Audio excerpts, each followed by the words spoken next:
Recalibration Joint Committee. And I think, Dr. Pikus, we were going to hear some comments that we were eagerly looking forward to. So please come on up, sir. Glad you're here. Looking forward to hearing your comments. Just introduce yourself and please tell us what you're thinking.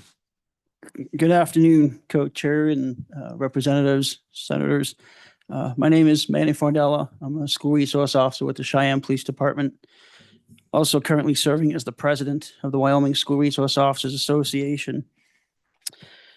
Just a little bit of background about me and my experience. I've been in law enforcement for 25 years.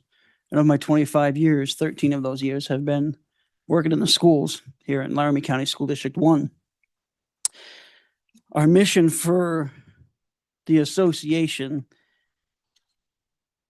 is through professional training, leadership, and partnership to protect students and strengthen our communities. We are committed to equipping school resource officers with knowledge, skills, and support needed to foster trust, promote student well-being, and create secure, positive learning environments statewide. As part of my duties as a SRO, I also have the privilege of being a member of the National School Resource Officers Association and being fortunate to serve as one of 58 trainers selected to go and train school resource officers across this country. I think that speaks volumes to the law enforcement community that we have in our state.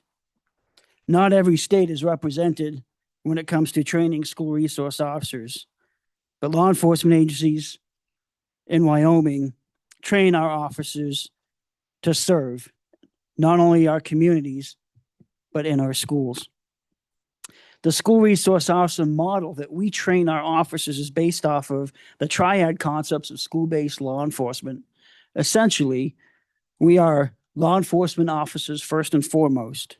We ensure the school safety, respond to emergencies. We intervene when a crisis hits while collaborating with our school administrators to develop safe protocols and school safety initiatives. Second, we are educators.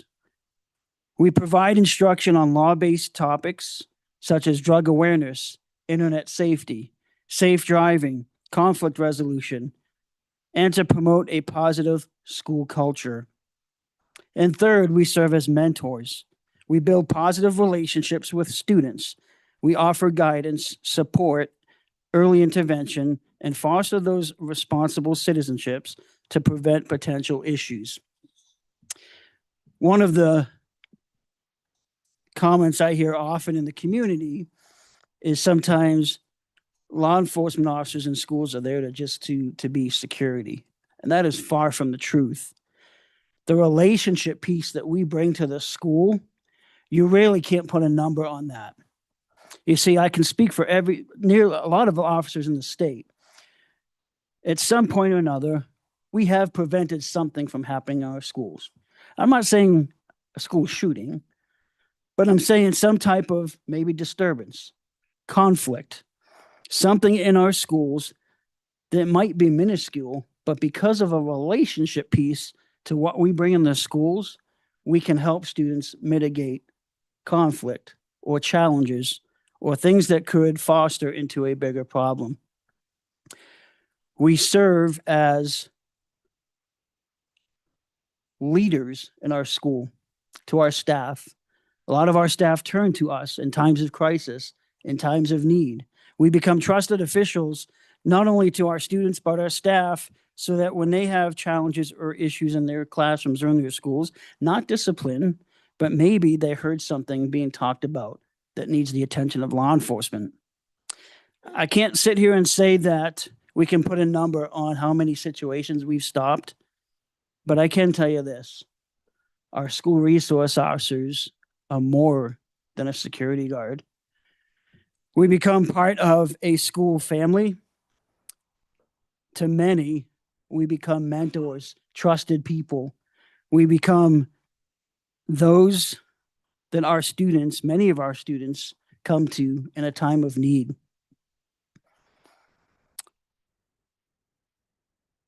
Back in 2017, I received a letter from a former student. And before I read this letter, I also want to add that our students oftentimes come to us in the darkest days. A lot of our students come to us with troubles they face at home. You see, our most challenging students that we face are never absent. It is because they want structure. It is because they come to school because there's people that care about them. And we, as law enforcement officers, as school resource officers, we have the blessing, the privilege to connect with our students and to bridge that gap. You see, several years ago, there was a belief right before 2012. There was a movement that called us school resource officers the feeders of the school to prison pipeline. We are not that. That was information that was what I call hogwash. The lack of ability to understand what we do in the schools and come up with information and a hypothesis that is far from the truth. And then in 2012, if you go to the National Association of School Officers website, there's a whole document there put together by professionals to include Dr. Bernie James of Pepperdine University that talks about what SROs are, the legal applications that we bring to the school setting, what we operate under, and really this whole document of the Protect and Educate came out. And it showed what we truly do in schools. We connect, we build rapport, and we bridge the gap. I love being able to meet with our students. I love giving candy to them. How many kids come to my office? I went home, or not home, but I went to the school today during lunch, and I had 6 kids waiting at my door asking for a snack. I said, well, didn't you just have lunch? They said, well, no, the school cafeteria ran out of food, but we knew you would be there to take care of us. That was a quote. And that speaks volumes to the connections that we make in the schools and in the community, and not just in the school, but when you go shopping on the weekends or summer's out and you go around the community to special events, the kids recognize you. That connection piece goes year round. And this week we started school up, and it was wonderful to see so many faces back in school. And right away, kids coming back and saying, we missed you.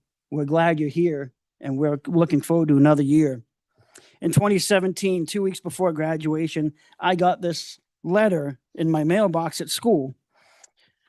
And actually, I didn't get it right away. And then this student came to my office and she said, Fardella, did you get the envelope I left you? And I said, well, no, I haven't checked my mailbox. I've been kind of busy. She says, you need to go check it. She says, I'm going to go with you to your box to make sure you get it. So we go to my mailbox. And she says, this is a letter I left. She said, but please don't open it here at school. I said, well, why not? You gave this to me, right? She said, yes, but don't open it. You need to open this at home.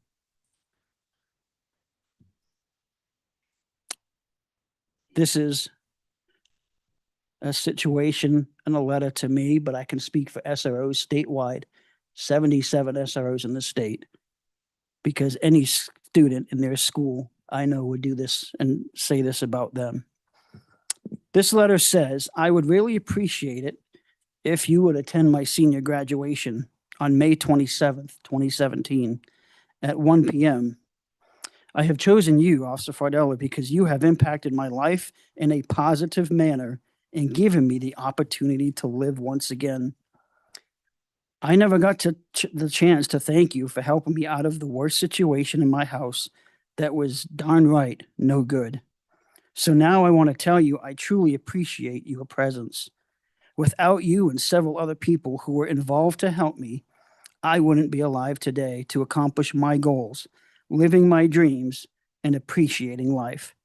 Because of you, I was able to reconnect with my family in California after having no communication with them for 7 years, which my dad prohibited.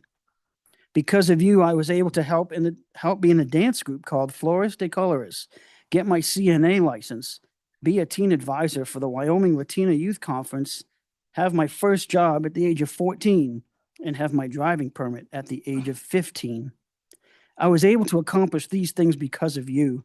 I got a second shot at life, and I've never been happier. It was a long, tough road before I got to see the light and get a fresh breath of the air that you gave. I'm still trying to recover from my past, but I can use it as a stepping stone to succeed in life. Like any other human beings, I have my days where it just hits me hard. But I wake up the next morning like nothing happened. I attempted suicide during the summer of going into 8th grade. I tried hanging myself in the backyard and passed out. Shortly after, I saw a light, and as if it was God not letting me go, He had something bigger and better for me. I got out of the rope and I held on to my life. Sure enough, months later, I was saved, and now I am ready. I'm happy. I really do appreciate what you've done for me. It made a difference in my life, and I thank you from the bottom of my heart. May God bless you, your family, and know that you did change someone's life. Ignore some of the negative marks that some people might say. They have no clue what you do. They're just young and dumb sometimes. As I walk across the stage, I hope you are there to enjoy the moment as much as I do. I can speak for every SRO in the state that we have these students in our schools. And without the connections and without that rapport, sometimes I fear where some of these kids may go, because sometimes we are the trusted piece. A lot of these kids don't have families, or they're being raised by other people other than their own. So with that, I thank you, and I appreciate your support of law enforcement in this community, the state, and our School Resource Officers Association. And I look forward to being able to say that Cheyenne will be hosting our state conference next year in August.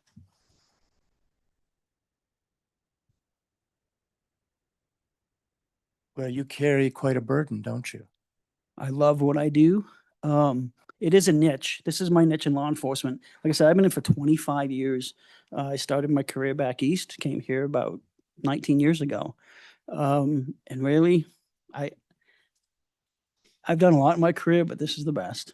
This is where I feel that I make an impact. And to me, it's not about promotions. It's not about other things. It's about connections. And, you know, when you have the opportunity to be in the schools for a while, and you can go to weddings and christenings, and you see students that you had now having children of their own in the schools, not only am I old, but it shows that you make a difference. It's special. Any questions? Any questions? Thank you.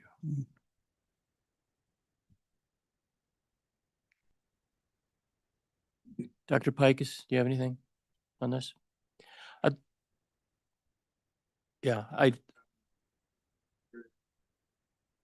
I'll give my thanks in private. Thank you. Other public comment on this, on SROs? Anyone else?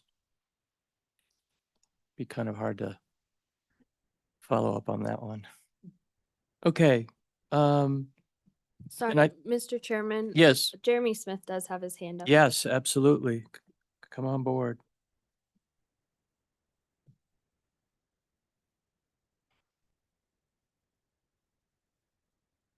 Whenever you're ready, Jeremy.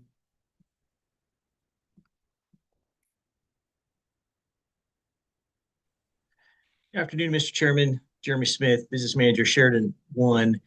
Sir, I'm not going to try to top the previous testimony. Just as you're considering this component to the funding model, whether the court said you should do it or have to do it or not, school safety and security is the paramount responsibility of all of our elected school boards and the administrators and teachers of our districts. And so thinking about how this works is as important as having it. Sir, my suggestion to you and to this group is that it be not necessarily categorical to the funding of the specific SROs, but that it be a broader topic of school safety and security. We do employ 2 SROs with county. We pay 83% of their salary and benefits for the year because we get them for 10/12 of the year. The county pays the other 17% and uses them in the summers. It's a nice relationship with the sheriff's office in Sheridan County. But we also have other needs in terms of this realm that are not funded in the operations side of the block grant of the funding model, specifically like cameras and camera systems, some of the visitor management systems. I mean, there's probably a dozen or more different kinds of things districts may do given their geography, their communities, what's available. But so I would just implore you to make this as flexible around this topic as you guys can as you're crafting this policy. So with that, Mr. Chairman, I'd certainly stand for any questions, but just arguing for flexibility in the school safety and security realm. Appreciate that. I think think that's on the mind of the committee as well. So we're open to that. Any questions? Okay, thank you so much. Anyone else online? Not for this topic, Mr. Chairman. Okay. Matt, what do we have next? Nutrition program?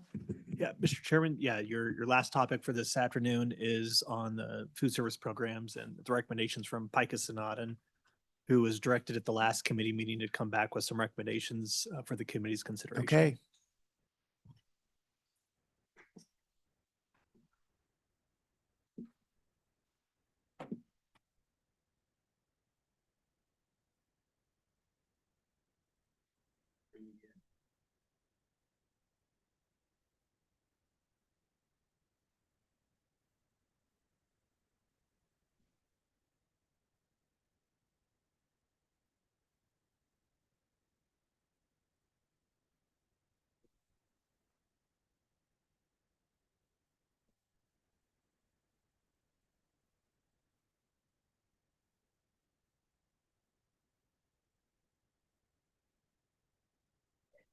Thank you all. So we're going to talk about, school nutrition programs or food services in this next section. We're going to start off with a little bit of a recap of some of the information that we've shared at prior commission meetings on the court ruling, funding sources currently for food services, and what that difference between expenditures and revenues is and what that's looked like over time. We're going to bring forward a couple recommended options that we raised at the last meeting and we kind of dug into further, and then have some discussion at the end. Okay, so the court ruling was that school districts should not be required to use general fund money to provide food services. And then stressing that funding for school nutrition is unconstitutional because nutrition is an essential component of a quality education. So that just to ground us in what we viewed our goal and direction from the last meeting was to try to come up with solutions that would meet that court decision. Currently, food service is funded through a combination of federal reimbursements that generate about 25 million of the 58 million that's currently spent on food service, so a little less than half coming from federal reimbursement, then from state and local support, and revenues from paid meals or a la carte food sales. And I And think yeah. this committee actually tried the federal. How food was rate. it? What did we think? Well, I'll wait for other members to give their opinion on that, but we are now fully aware of what is served on the federal program. So It was good. yeah, Great. It was good. Thank you. sorry to interrupt. Go Oh, ahead. no problem. And so then districts vary in how much they charge for paid meals. In school SY25, that was about $3 a meal. That looks like it's increasing a little bit more, like $3.17 to $3.52, depending on grade level. So districts are increasing how much they're charging for their meals right now.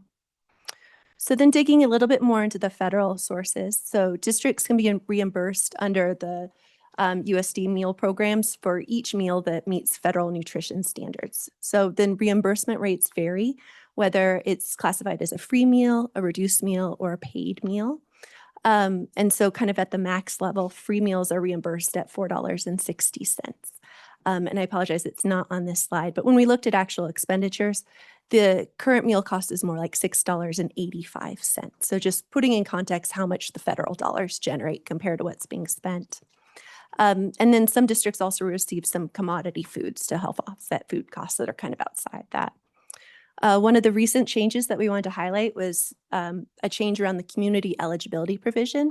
So that allows schools and districts to use direct certification data. So their students that participate in SNAP, Medicaid, as the basis for free meals. That threshold recently changed from being you had to have 40% of your students become a CEP school to now 25%. So there's more ability for districts to leverage federal dollars under this program. But we did hear quite a bit, and it's highlighted in the last bullet. If you had 25% of your students qualify as under the direct certification, you would be funded for 40% of your students, but you would be on the hook to provide free meals to 100% of your students. So there's a little disincentive depending on how many students you have to participate in that program. And we heard that quite a bit from the field, that the numbers just quite don't work until you reach more like 40% of your students to where they can operate as needed. So then this slide you've seen before, we've updated it with the 24-25 information. So this shows you the bottom line is your revenues, the top line is your expenditures, the difference between food service expenditures and revenues for the past 15 years or so. You can see that there's always been a difference between the two. When we looked last year, it was about 18 million, a little bit more. This is a little bit less, but still right around that $18 million mark. Okay. And then digging a little bit more into expenditures. So as I mentioned, districts currently spend about 58 million on food services. About half of that is for salaries and benefits, so the people within that, followed by supplies and materials, your food service, food costs being the largest second piece behind the people. Okay.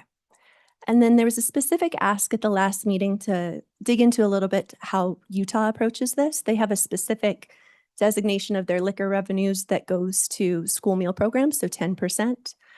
So that generates about 50 or 60 million in funding for school meals, which is then distributed based on the number of meals served. So this is just an example that was asked for. So then we looked at a number of different options. We raised several at the last meeting to meet what we understood the objectives to be, to ensure all students have access to proper and adequate access to food, as we know it impacts their learning. And then to cover the difference between food service revenues and expenditures that have been, again, right around that 18 million in recent years. So the three options we explored that were raised at the last meeting: providing employee benefits as option 1, option 2, doing a partial reimbursement of expenditures, and option 3, staffing within the Wyoming funding model. Okay, so option 1, there's a couple moving pieces within this that are new this year.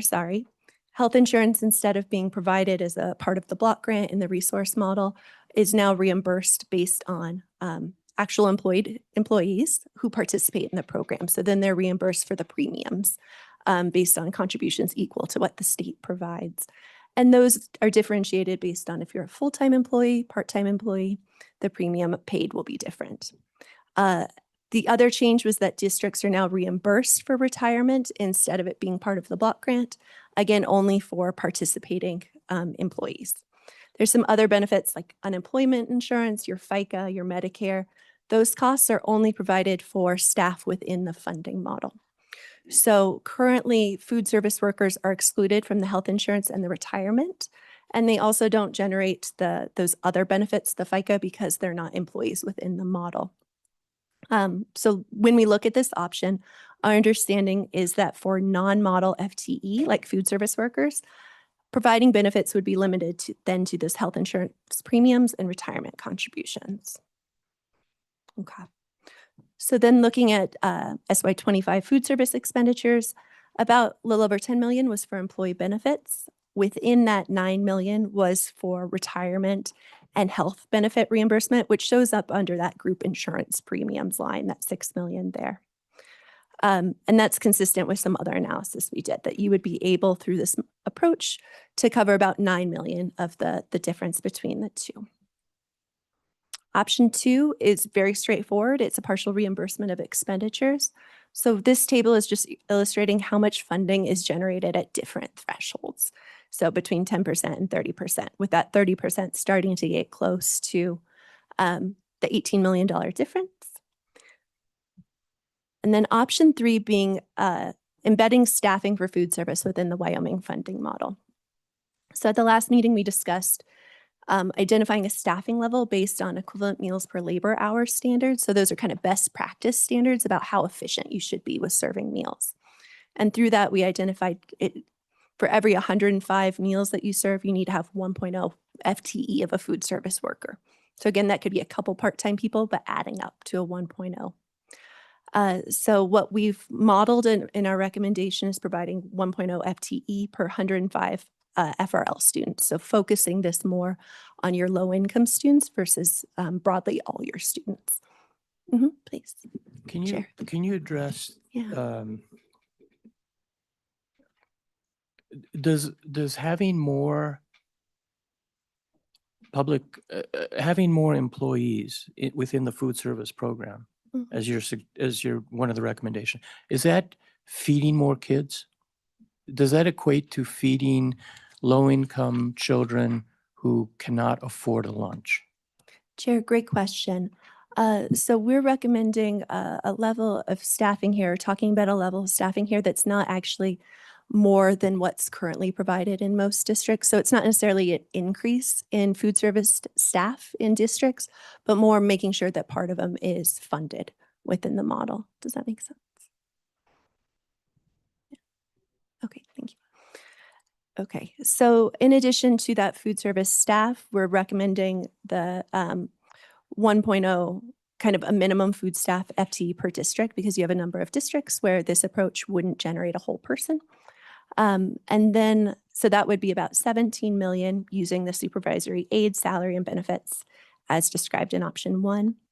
The other piece we've heard a lot about is food service directors. So recommending 1.0 FTE food service director per district.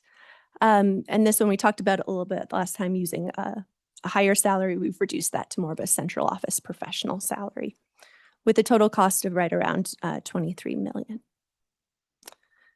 We also, like we saw in SRO, we have a staffing calculator, so we can adjust those parameters that I just named if there was a different direction from the committee. Staffing either based on total enrollment instead of the FRL that we used, salary levels, we could change those. The number of meals that you're trying to provide, is it just lunches, breakfast and lunches, participation rates, and minimum staffing levels. So all of that can be changed within the model based on committee direction. Okay. So some considerations as we look at these different funding options that we've raised. Any option would partially cover the cost of staff and leave the cost of food to districts. We believe the reimbursement through the USDA meal program should be sufficient to address the remaining cost, which may encourage participation. Option 1, that benefits option alone, as we mentioned, would cover about 9 million, which would be a start, but not fully covering the difference between revenues and expenditures if that's the committee's direction. It also doesn't help districts with contracted food services. So you have a couple districts who contract out.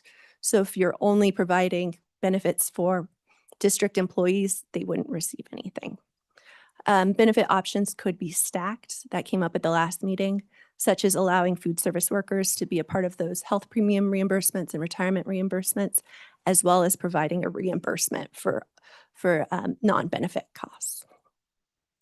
Reimbursing at a set state rate would not address the variation between districts. So we looked at that chart to get to statewide closing the gap. That would be a 30% or so reimbursement rate.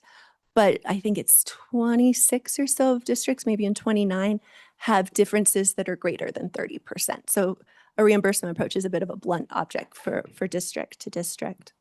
The staffing option can provide a similar level of funding. It has policy choices embedded that are those parameters that we talked about. So that's kind of a downside to that approach. Our recommendation is to provide, to meet the court's directive to provide food service staffing through the Wyoming funding model. We think it's most consistent structurally with how the rest of your resources are primarily provided through a resource allocation approach. Funding is provided proactively, so within the year instead of the lag with reimbursement. And by doing something that's more student-based or school-based, it's more responsive to individual district needs. So closes that gap between revenues and expenditures for more districts. So with that, we'll leave that there. I think some of the discussion points, and I apologize, we don't have a slide on that, is do you require participation in the meal programs? Is this the direction the committee wants to go? And I think I would leave it to Larry to talk about the difference between the funding model and the evidence-based model, if you want to get to that. President Beitman? Thanks. Before we move on, this last slide, I have a Yeah. question. So if we pay for food service staffing through the model, how do we pay for the food? Is it up to the districts to figure it out, or are we going to get sued down the road for not paying for the food on Yeah. top of the? Mr. Chair, Senator, our direction here is to provide the staffing with the expectation that then the cost of food could be paid for via either participating in the federal meal programs or the meals charged to families. And I will hold back from saying if I can speak to what would happen in the future about any lawsuits. Yeah, no, I appreciate Yeah, please. On that point, if you go back to slide it. 19, I think that's the important piece That one? right there. So that gap, the lower blue line, the dark blue line, is what's already being covered statewide. So most of that's going to, most of the costs are being covered by either a combination of federal funds, local, not local school foundation program, but local payments for the food from, paying for your meal plan or whatever. So all we really need to do to satisfy the courts is bridge that gap. Bridging that gap is, constitutional. We're making up the difference. And so what we saw were a few different approaches that get close to that $18 million gap. And it looks like that's a long-standing gap. 18-ish million dollars seems to be about right. So as I see it, and correct me if I'm wrong, these are options to try to find ways where the state can pick up that responsibility of about 18-ish million dollars in a variety of different vehicles, whether that's through benefits, through partial reimbursement, or through staffing. Is that a fair assessment? Correct, Chair and Okay. Senator, exactly. Okay, thank you. Okay. Any questions?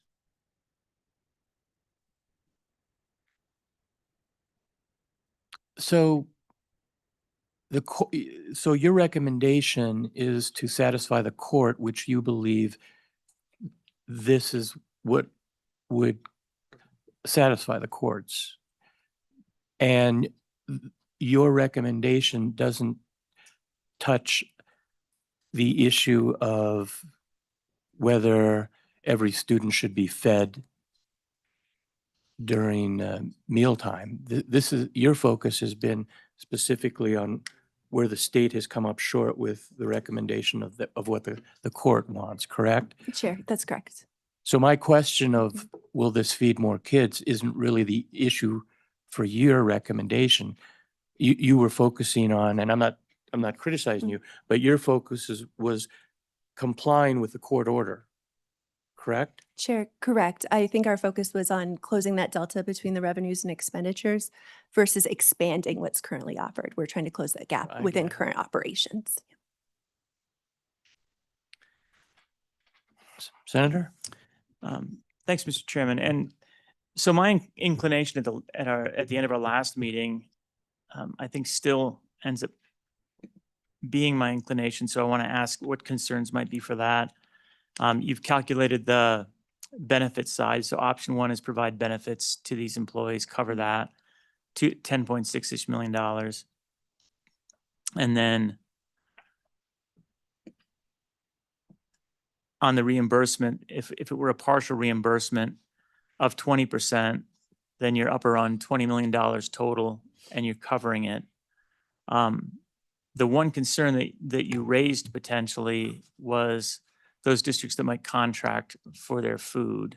How many of those districts, and because that doesn't get, partial reimbursement still works for that, but the employee benefits, I see where that might be a bit of a challenge. Can you talk more about that? How many districts are we looking at there and what are the circumstances? Yeah, Chair, Senator, I believe it's 2. I would have to defer to WDE if there's anyone else that's come on to doing that in the most recent year. So it'd be 2 districts that would be kind of at a disadvantage through the benefits approach. I think The concern we are raising and tried to touch on in the last slide is if you use something that's standard, kind of the benefits plus say a reimbursement, it's still left about 20 something districts that would have a difference between their revenues and expenditures. So doing something that was a little more student-based or school-based, like the staffing where you would get more in your smaller places, close the delta for more districts than a simple reimbursement approach. So that's why we kind of leaned on more of the staffing model. So, Mr. Chairman, following up on that, Yeah. so then option 3, the staffing model, did that satisfy the gap for all districts? Chair, Senator, there was about 12 districts that would still have a bit of a gap. You have a couple that are non-pricing programs that have larger gaps that will be harder on a district by district basis to overcome. So in aggregate, it met it and then met it for the majority of districts, but not every single district. And that, Mr. Chairman, is it better performing than, did you specifically, out of curiosity, check the 20% plus benefits so that it's a combination of option 1 and option 2? Okay. Did look at that. I mean, with option 1, you've got the other public policy interest of, in general, it's just a good thing to have people have benefits. Option 3 doesn't provide that type of requirement, so there's no additional public policy benefit of that. And it seems like that ends up being block grant-ish. And I mean, there's upside to that. But I feel like we might lose track and lose control of the costs. The benefits side, since you're just eligible for benefits, the costs change with the benefit change. So we actually, at that point, don't have to adjust again, right? That never a need to come back and change the number because we already fixed that with the benefits side. So I'm just trying to see how much more difficult it is to go with the option 1 plus option 2 approach than 3, based on some of the benefits that we might see there. But what was the differential in terms of who was covered for that approach versus how many districts were covered for option 3? Chair, Senator, so I can tell you more the number that weren't covered, if that's Yeah. okay to do it that direction. So there was 12 districts that wouldn't have the difference fully covered under option 3. Okay. And it was, I think, right around 25 under the combined approach of the benefits plus reimbursement, which was a little more responsive because you have a staffing piece of it. And it was, I'd have to go back and look if you just did straight reimbursement. I think it was about 29 of your districts had a delta that was greater than 30%. So it got less as you went through those different options. Okay, thank you. So I'm hoping that in the public comment, and we have some smart people out there, I hope you will address, I speak for myself. I would like to hear some of the public comment with regard to how you feed your students. I know previously I heard I think it was one superintendent or someone said, we don't let any student go hungry. Okay. Well, I'd like to hear some anecdotal comments with regard to that. I get the recommendations here. It's to satisfy the court. I get that. And we as a committee are going to decide which bill drafts that we want to draft. Tomorrow will be the last day on SROs and food service and technology. So this is it. This is it. But when we talk about food service, obviously we're talking about cost, but I personally would also like to hear about how school districts feed their students. I'd like to hear if there are students that still go hungry. I'd like to hear that. I would like that information. Mr. President.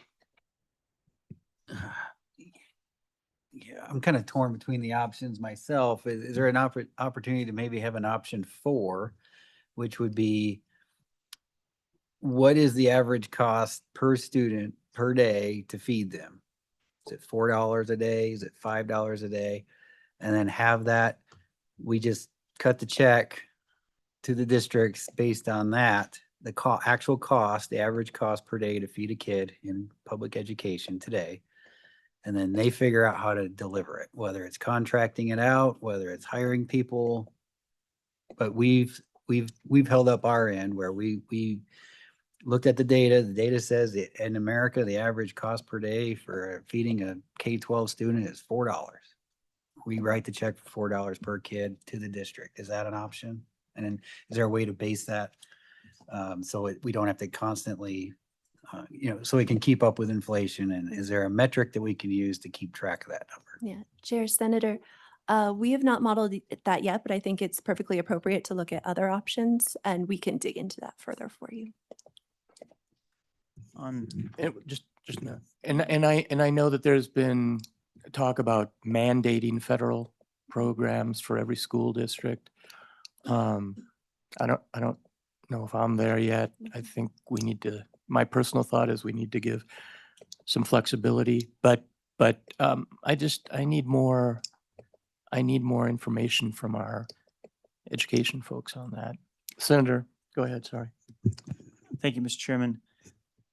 To Senator Beitman's suggestion, I think that,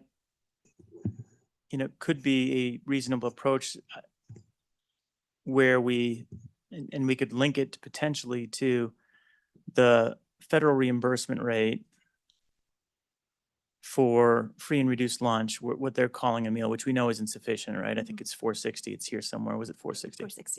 So $4.60. We know that's insufficient. I think you said it was about $6.50 is what's actually being $6.85. $6.85. Okay, for a meal. Figuring out what we need to pay of that as a percentage of the federal full free and reduced lunch so that it covers the $18 million gap, basically, which that might do it. The question I have, I know different districts definitely pay different amounts for their lunches. Their lunch prices are significantly different. What I don't know is how much of that is choice versus forced economics and local cost. We have the RCA we have is based very much more on labor costs than materials costs. I don't know if we have any sense of like local food costs or anything along those lines. The labor cost does apply, obviously, since we are hiring employees for it. So I guess my question is, how could or would we structure that option so that it was appropriately sensitive to those differences across the state, but bridge that gap that we're trying to bridge? And if we did, would that be the most equitable? We've got two different concepts that I think are being conflated, Mr. Chairman. One is the idea that we have to cover all of the gaps that all of the districts have. And the reality is different districts are making different choices, which either make them easy to cover or difficult to cover based on those local choices. I don't know if we can just solve all of the districts and have that actually be an equitable model for the state. But what are your senses? And I realize this is just kind of coming off the cuff from Senator Beitman, but on the equitability of that type of approach, it's clearly doable, but how might we do that appropriately? Chair, Senator, I think you raised a lot of important considerations in that. What is the ability of your different communities, both what does it cost to provide the meal? What are they able to charge their families? And we heard anecdotally during the professional judgment panel that one of the big drivers of what their meal prices were set at was what could their communities afford to pay.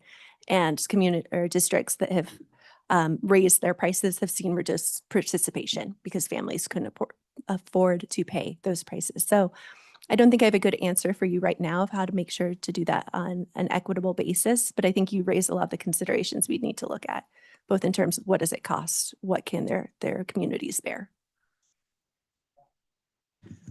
On the equitability side, even though it doesn't necessarily seem to cover everybody, when I contemplate the option number 2, partial reimbursement of expenditures, it honestly seems to compensate for everything from an equitability standpoint, because the district figures out what it costs to provide meal service for that district. And that's going to vary depending on the district. And then the state picks up a percentage of that to try to bridge the gap. And if all we did obviously was reimbursement rate, we'd need the full 30% or 35% or something like that, in the absence of the benefits. Our obligation is to make it cost-based and equitable, right? We've got a number of different constraints. What's wrong with just, and I'm really just trying to explore this, what's wrong with just coming up with a partial reimbursement at, it looks like 32% or some 33%, which hits 18 million, and then leaving everything else as it stands right now? How does that fall short? Chair, Senator, I don't think it falls short. I think when you look at our memo, we suggested the staffing model for the benefits that we saw related to that. But our follow-up, if the committee didn't want to move in that direction, the benefits plus the partial reimbursement was kind of our next phase, that you would need to pick the other. You couldn't do just one of the other 2 items. We'd recommend some sort of stacking of the 2. So I think, I don't think it falls short. I think at the beginning you hit on a little bit of our thinking around trying to come up with a rational and cost-based approach to provide resources equitably across districts, because expenditure is somewhat, dependent on those local decisions. You don't have a sense of any potential efficiencies or differences in those choices that are leading to the expenditure, versus going with a model you have a little more embedded of kind of like what's best practice standards in food services. So again, we saw some benefits of a staffing approach, but that's not to say doing the benefits and a reimbursement is not a fine approach. So let me ask you, Senator,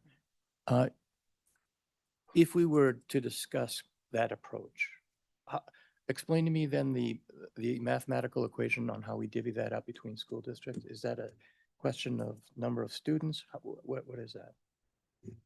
So, Mr. Chairman, the benefit side would basically be recognizing whatever they have, and it's a real world on the ground. How many employees are you using?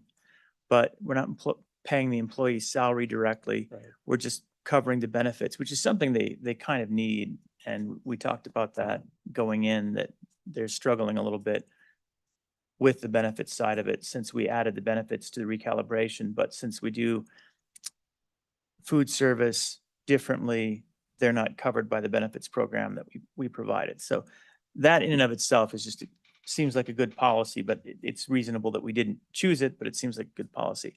But that right sizes itself based on the fact that you would expect the districts not to overhire, since they have to optimize their price.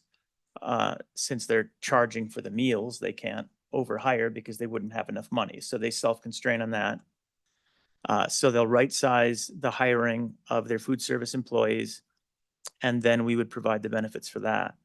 And then if we were to do, for example, the 20% option of reimbursement, then once again, it's just indicative of they have to find a way to cover 80% of total costs, excluding obviously the benefits at that point, through either the federal funding or through charging for lunches from those that are paying for their own lunches. So they've got a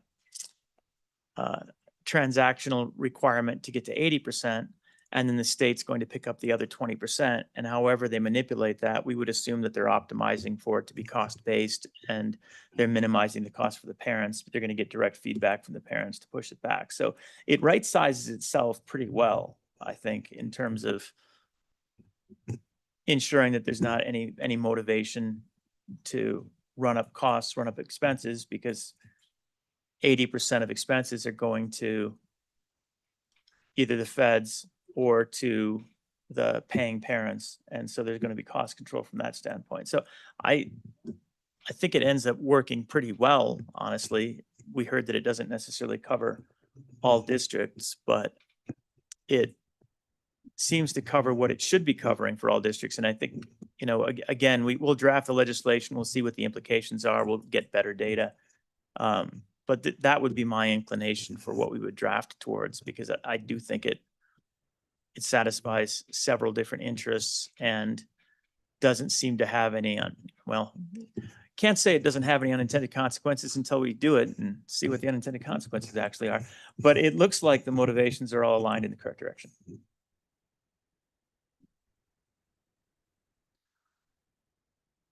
Other questions? Okay. Mr. Chairman, the Department of Education had substantial information in response to the committee's request from the June meeting. I don't know if it's appropriate for them to come up and Yeah, come on share up. that information Absolutely. at this point, and then you can take public comment.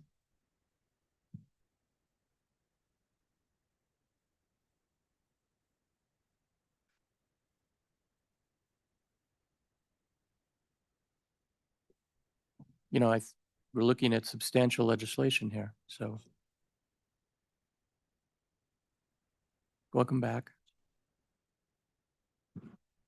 Good afternoon, Mr. Chairman, committee members, Dickie Shaner and Carla Banks with the Department of Education.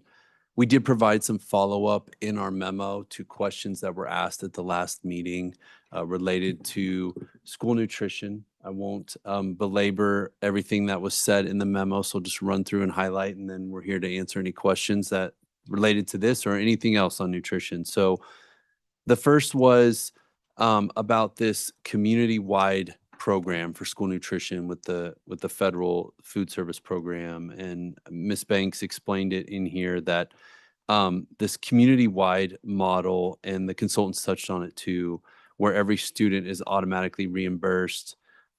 There's actually two different models. There's this provision 2 and then this community eligibility provision, and they each have their own criteria.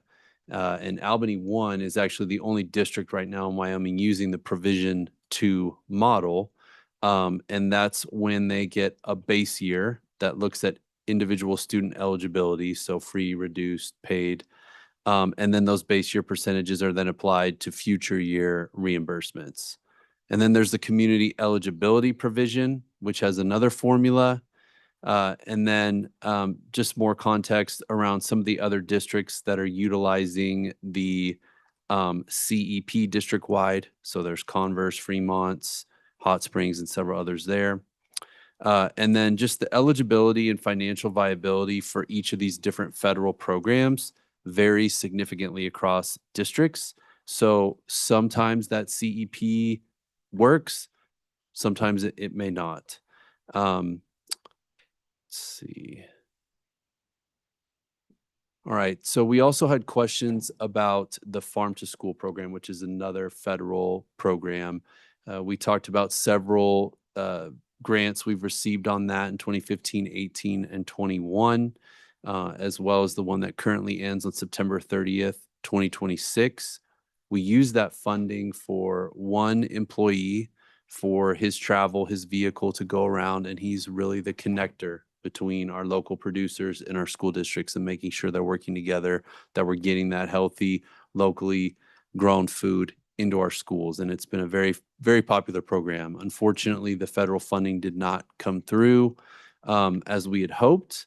But I also just learned from Carla a day or two ago that there's even more now coming out with the MAHA efforts at the federal level to do more grants for states related to getting local produce and local food into So the Chief, I schools. want to, Yeah.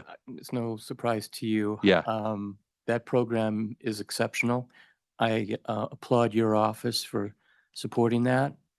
I think it had a wide support in the legislature.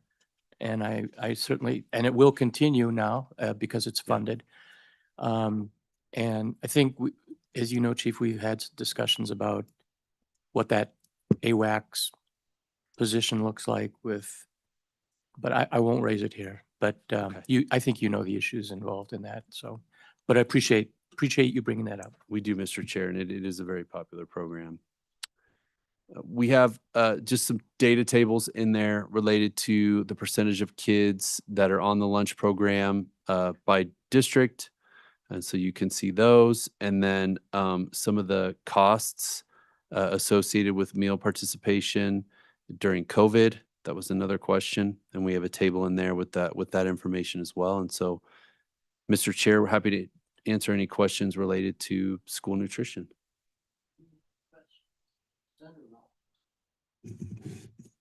Thank you, Mr. Chairman.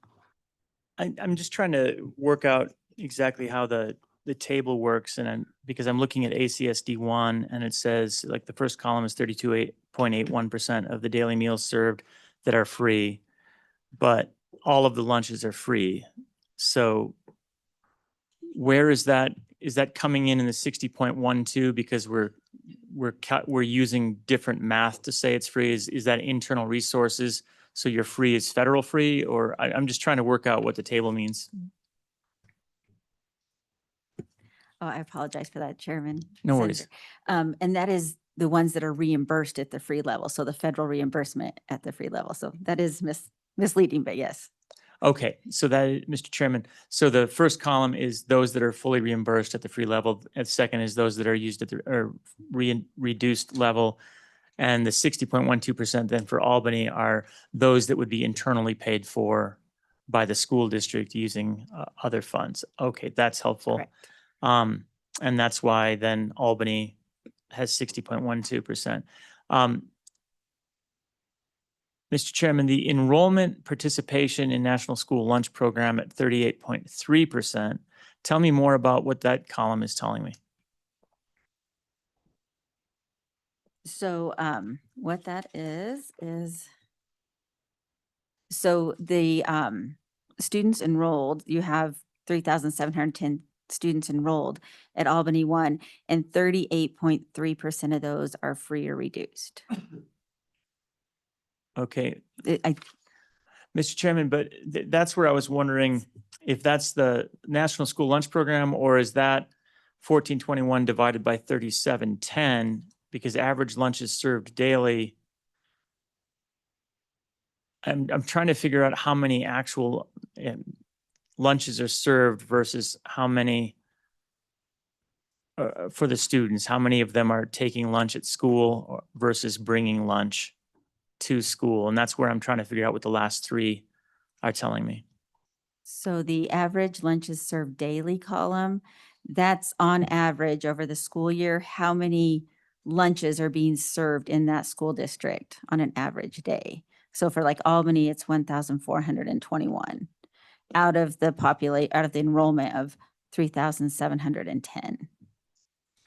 Okay, so Mr. Chairman, then on the enrollment participation in NSLP, that 38.3 is the 1421 divided by the 3710. So Sorry about that. are they enrolled in the National School Lunch Program? Or are they just taking school lunch, and maybe that's the same thing? I don't know. Because I was thinking enrolled in the National School Lunch Program meant that they were doing free and reduced lunch. But that doesn't seem to be the case. Yeah, I think I totally misled you. The school district decides if they're enrolled in the National School Lunch Program or not. So the students that eat there are enrolled in the school lunch program. So I think your math is exactly correct. I haven't looked at this for a while, but yeah, so 38.3% of the students on a daily average eat lunch in Albany County. Okay. And Mr. Chairman, the final question, this was through, I'm just trying to figure out if that actually included our year, and it looks like it does, where we offered free lunch to all students.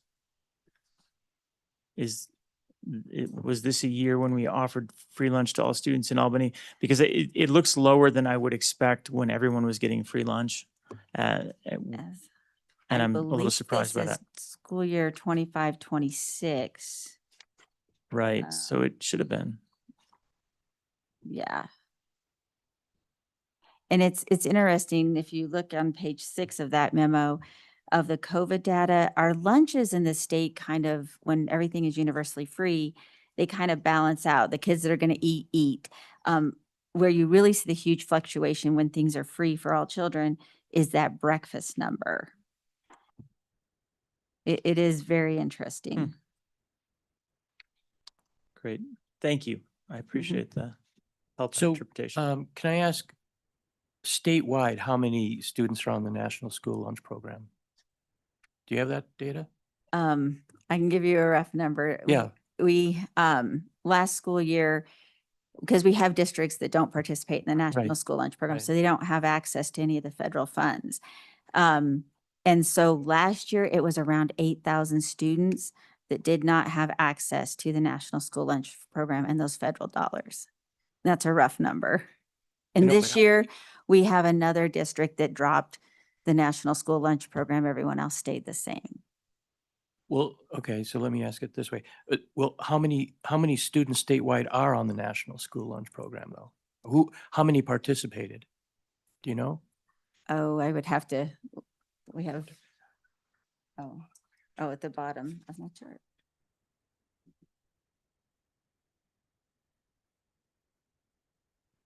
So, oh, yes, it looks like 85,688 kids had access to the National School Lunch Program. Had access. Mm-hmm. Does that Doesn't mean mean they eat. okay, so they're taking advantage of it? They could if they chose to eat that day. But it looks like as a state, 38.2% take advantage of the program that that are allowed to have access to the program. And then, as you mentioned, some schools do not participate in it for Correct. reasons that we heard earlier this year. And then I did hear testimony, Center Office, from those who said, we don't allow any of our students to go hungry. So, And that is very common. I'm sure the business managers behind me can speak to that, but in the National School Lunch Program, we have to audit that. When we go into a school district, we have to ask what we call it, a meal charge policy. We have to ask them what their meal charge policy is. And all the ones we've audited, they're like, no kids in our district go hungry. So our policy is right now, I don't know of a district that's giving the meal of shame, the cheese sandwich and the fruit cup. They all find a way to pay for it. And I think each district does it a little different where they get the money to cover that. okay, hopefully we'll hear a little bit of that. Other questions? Other questions? Chief, anything else? No, thank you. Appreciate both of you. And I Appreciate- just wanted to Yeah. add to the Dr. Brown's testimony. We do have 2 schools in the state that are food service management company. It's Teton County and Albany. So, and in the funding model for the staffing, they don't report any staffing for food service. So that's a huge consideration. Okay, thank you so much. So I'm going to open it up to public comment, and this is it. This is food services for recalibration. So if you have comments, I would encourage you to come up. Welcome.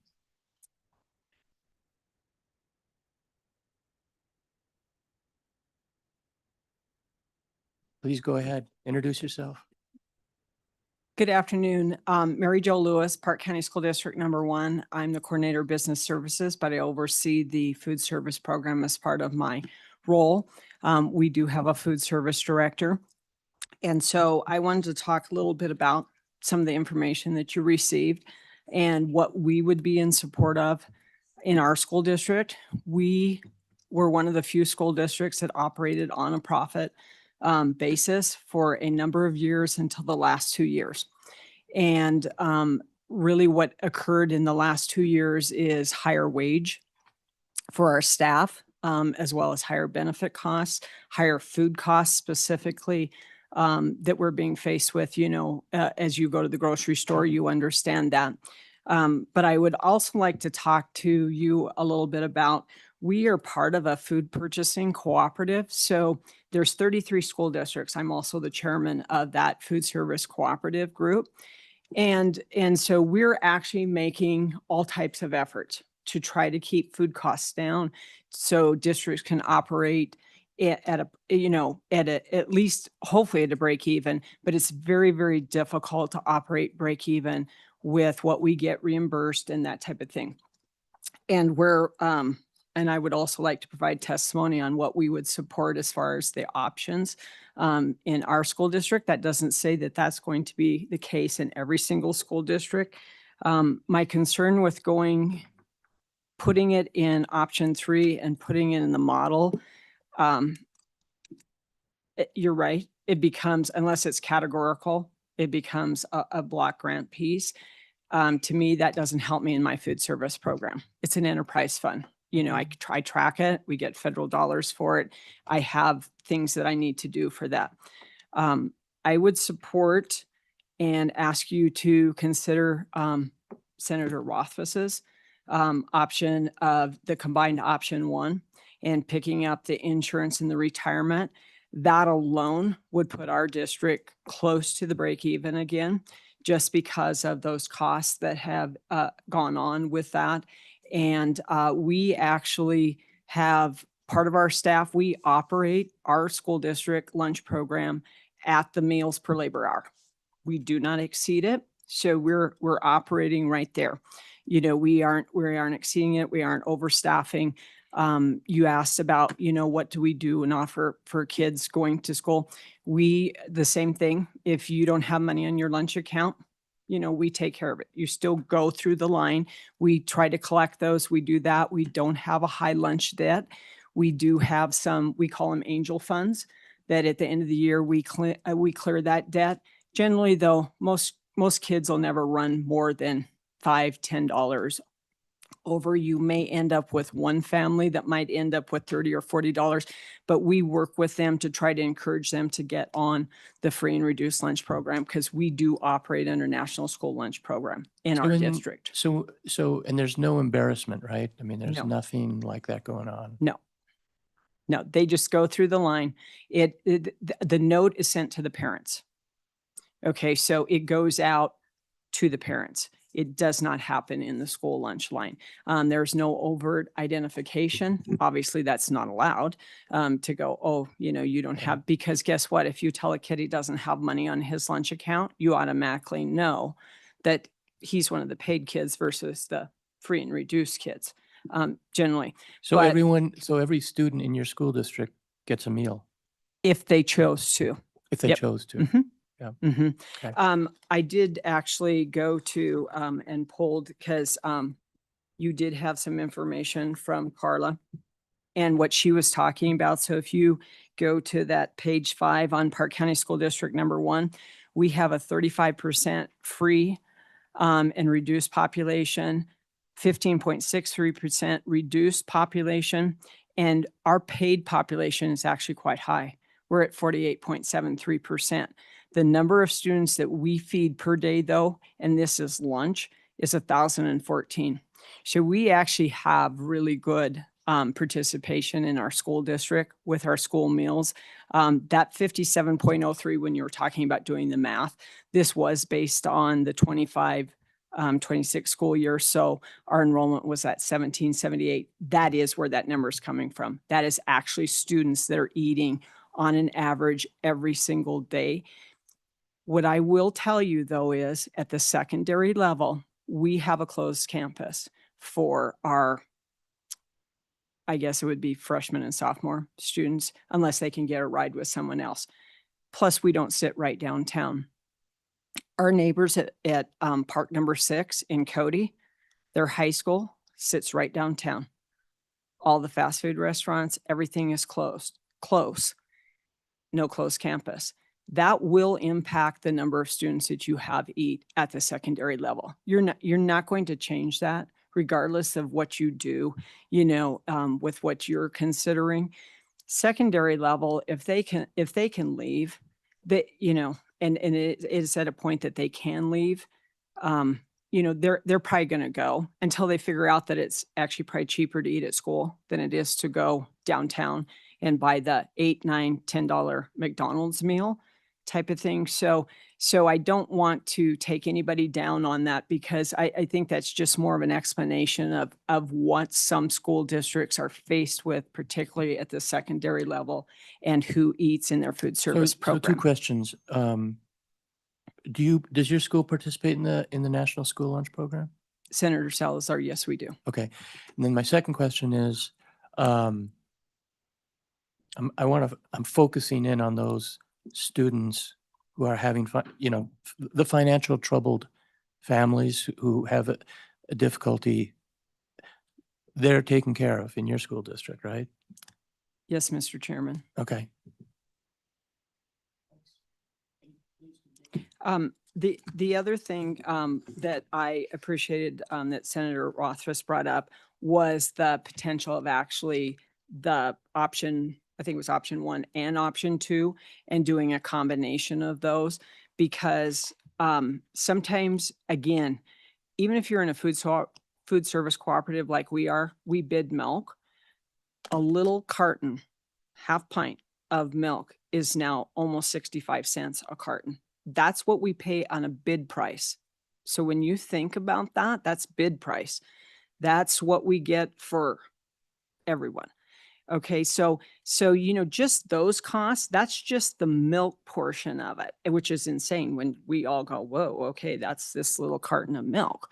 But that's what we're paying now. And so we have increased our lunch prices. Our board passed an increase. We feel adequately priced. However, it still won't make up that deficit necessarily because of the increase that we did with the staff salaries and benefits to match what we did in the general fund.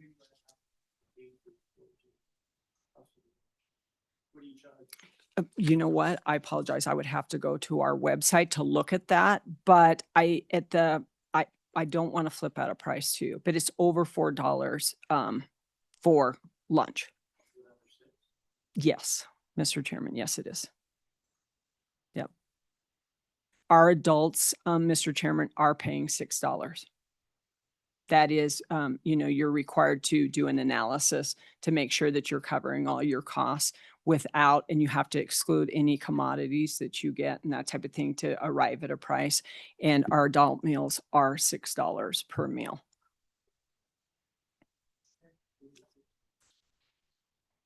Thank you.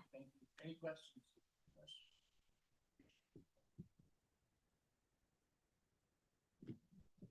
Hello, Mr. Chair, Committee, Tristan Green, Chief Financial Officer, Albany County School District. I figured I better come up because my name's been tossed out quite a few times. So I figured you might have some questions for me and then offer just a little bit of insight as what we do at our school district. We are part of the National School Lunch Program.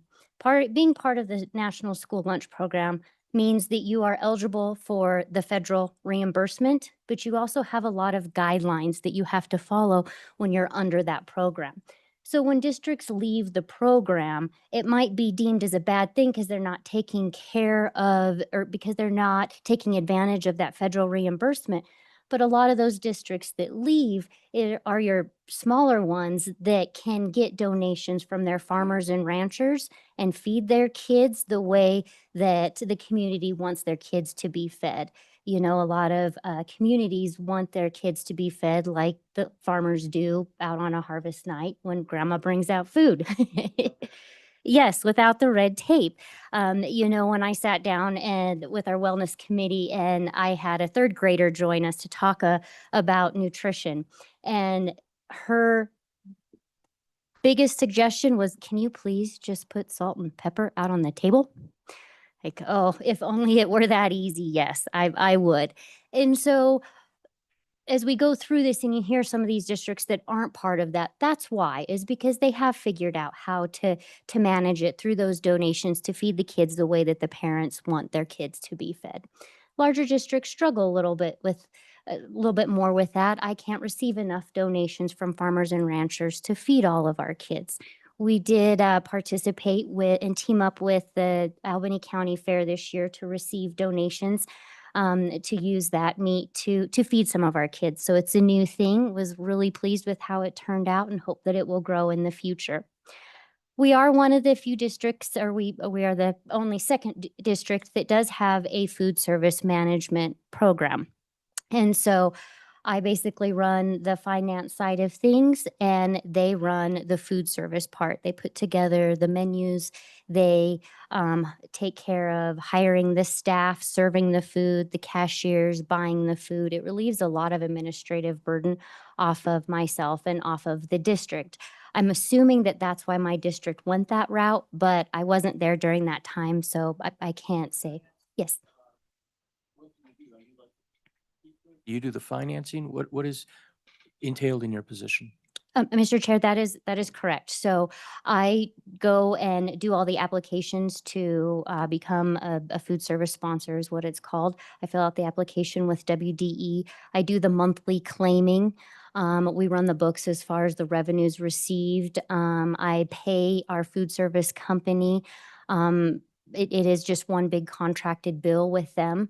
And so their fee to us is part of their direct food cost as well as their staffing costs.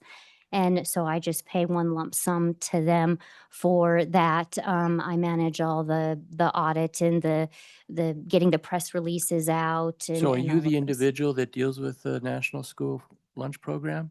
Mr. Chair, yes, And how burdensome is that extremely. in time? It is.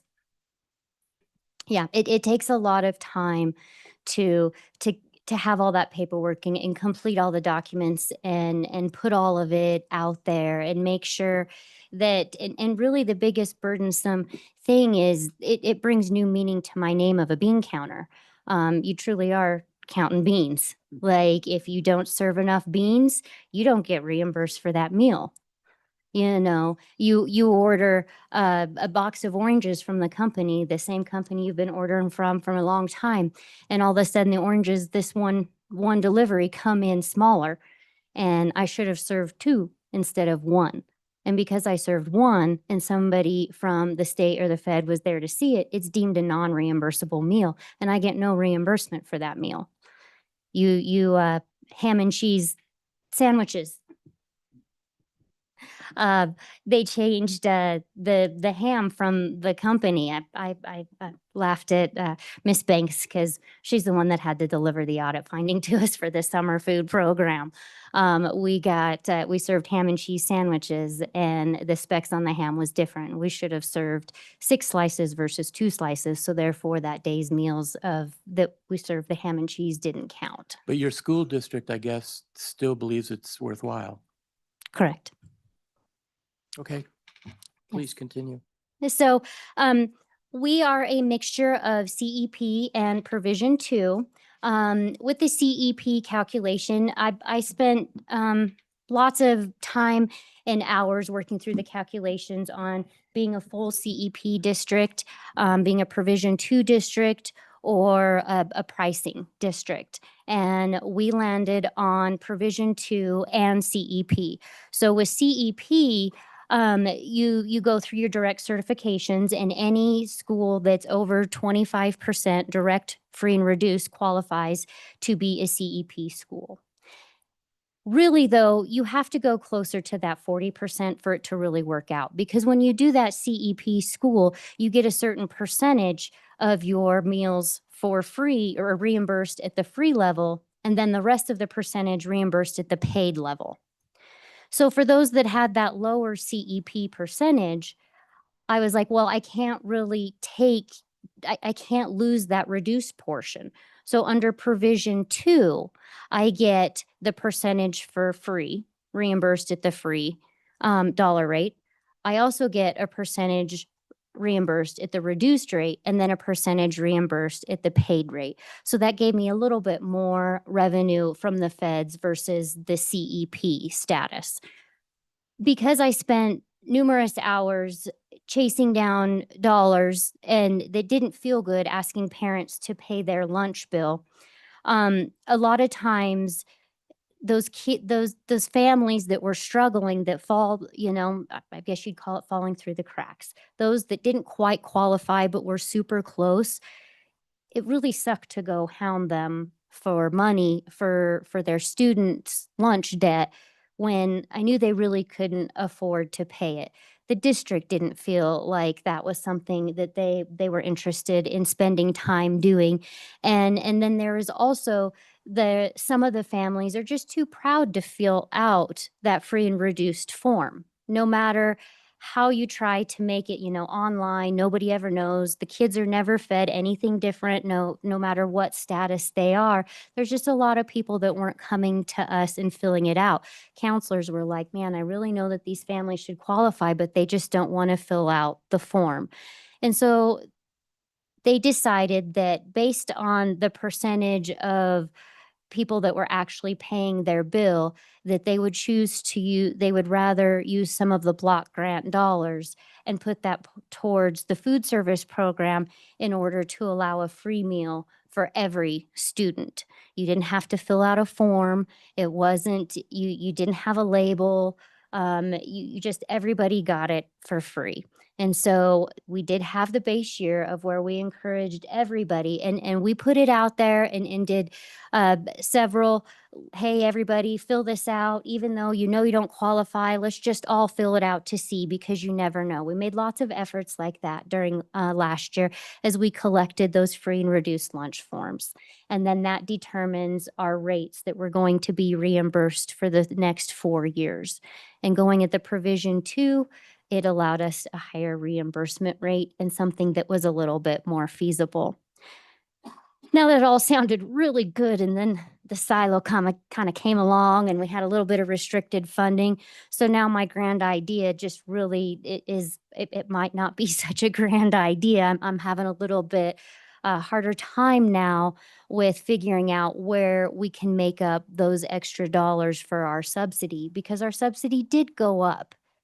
But that was a choice that the district made in order to encourage our kids to eat more and to not have to worry about that, where their next meal is going to come from. And our efforts in doing that, we did increase our breakfast serves by 27% and our lunches by 12%.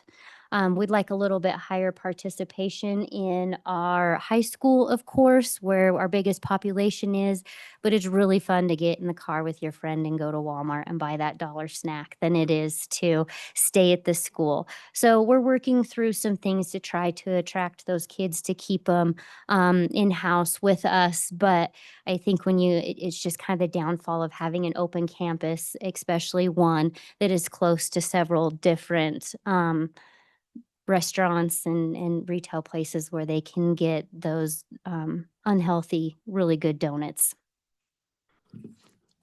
So, yes, I want to go to Senator Schuler, and then I want to make sure that Speaker Nyman and Senator McEwen, if they have any questions, please let me know. Senator? Thank you, Mr. Chairman. Just knowing that you're a little bit different it's Albany County, so you're a little different. Anyway, I'm just kidding. That was for Senator Rothfuss, just a little joke to lighten it up a little bit. But anyway, of the options that our consultants mentioned, and also the option that Senator Beitman threw out there, which of those would work better for you guys? Well, Mr. Chair, through you, actually, I kind of like Senator Beitman's fourth option. For me, of course, because I don't have the staff, I did have an admin and assistant, and I chose to take on her duties this year and not fill that position to try to help reduce the food service costs. So going the staffing route doesn't work for my district. So if that is a route that you choose to take, I just ask for consideration of those of us that do choose to contract for our food services, that something can happen for us, because I wouldn't qualify under that. I did speak to on the PJP panel, and I said, if all else fails, like if you can't do anything, like staffing is what is going to help the majority of the districts. We all know staffing costs are always your greatest expense. So I appreciate the effort there. I probably wouldn't benefit, but if you could throw something in there that would help me to benefit, that would be great. Helping in what way? So currently, I was using block grant dollars for the subsidy. If those funds are going to be a little bit more restricted, then I would appreciate any help in making up the subsidy so I could continue to feed the students for free. I did use pre-97 reserve funds. I moved those into our enterprise fund, got approval from WDE because I would be carrying an excess fund balance for 2 years because that was a 1.4 million, but I did move that over there. So that way that ensured that for the next 2 years, I could cover our subsidy and feed our students for free. See, now Is- that's what I want to hear. I mean, Yes. I mean, that's what I want to hear more information about. So you're saying that if you receive that help, you're feeding more students?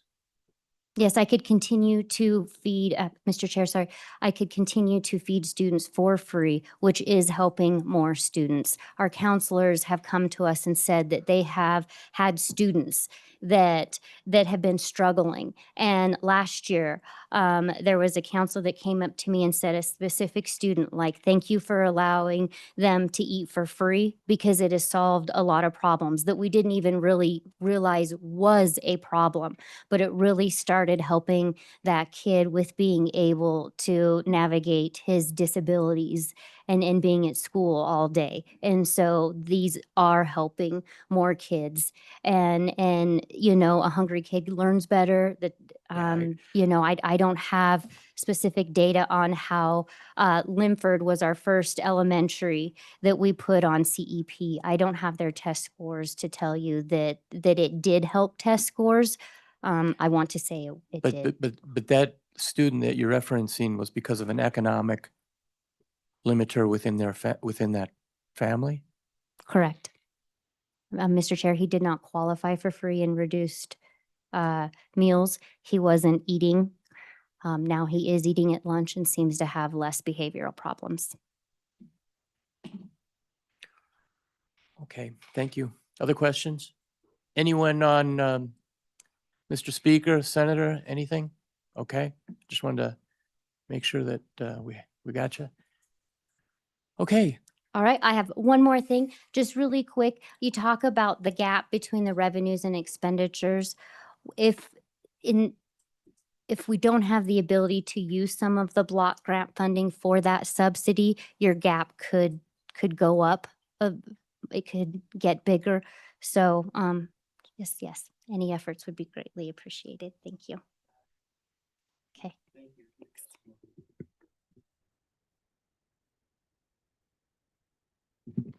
who else? Mr. Chairman, you've got 2 online as well, whenever you're ready for those. Okay, let me take one online and then we'll go to Mr. Farmer. Sounds good. We'll start with Kristen Mayo.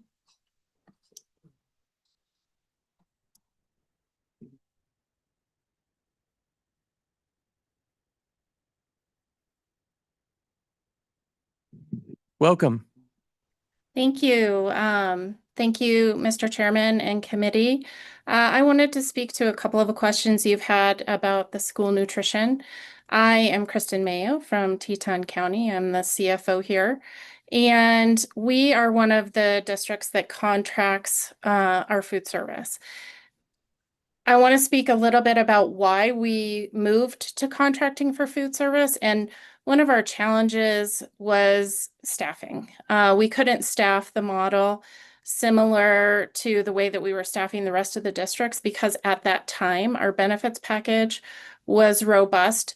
I know you all have heard me testify to looking at teacher salaries and compensation as whole compensation, including the benefits package. If you'll remember, our salaries were slightly under what the model salary was, but then when you added in our total benefits package, we well exceeded the average salary in Wyoming or in the model for Teton County. Since SF 81 was passed, we've actually made a lot of changes in our compensation package and realigned. We gave significant increases to teacher salaries. I'm sure you all have seen that news. And we modified our health insurance package. So some of the existing conditions that forced us to go into and make the choice to go to a contracted food service don't exist anymore, given our current economic standing. If the committee went to a funding model proposed by Senator Beitman, you know, I think that we'd have some conversations within our district of what that would look like for us. It wouldn't fit directly with how we're operating our food service right now, but that doesn't mean that the way we're operating our food service can't change. We are a member of the National School Lunch Program.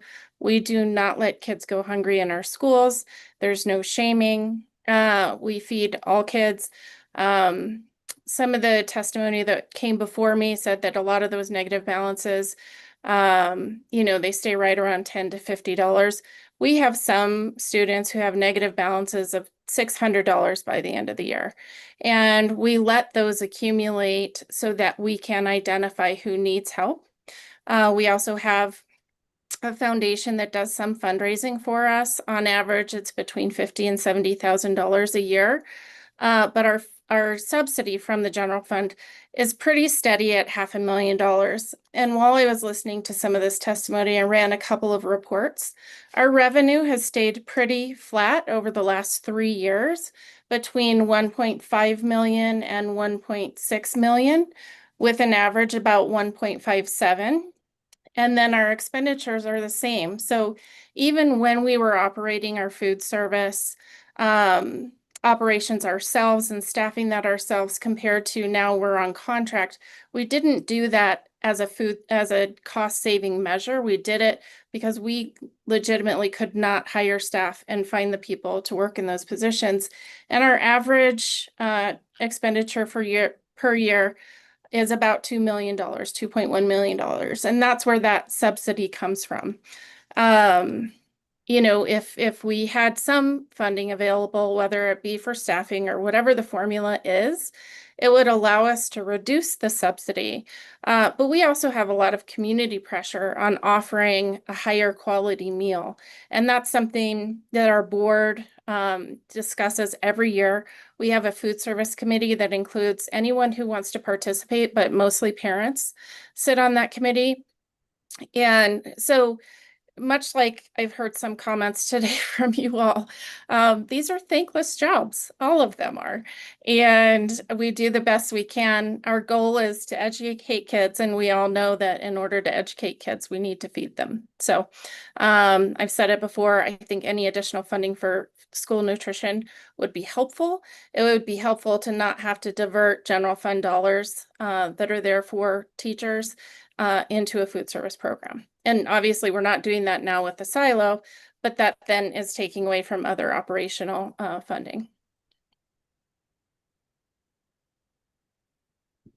Thank you. Appreciate that. Any questions? Any questions? Thank you again. Appreciate the testimony. Sir, welcome.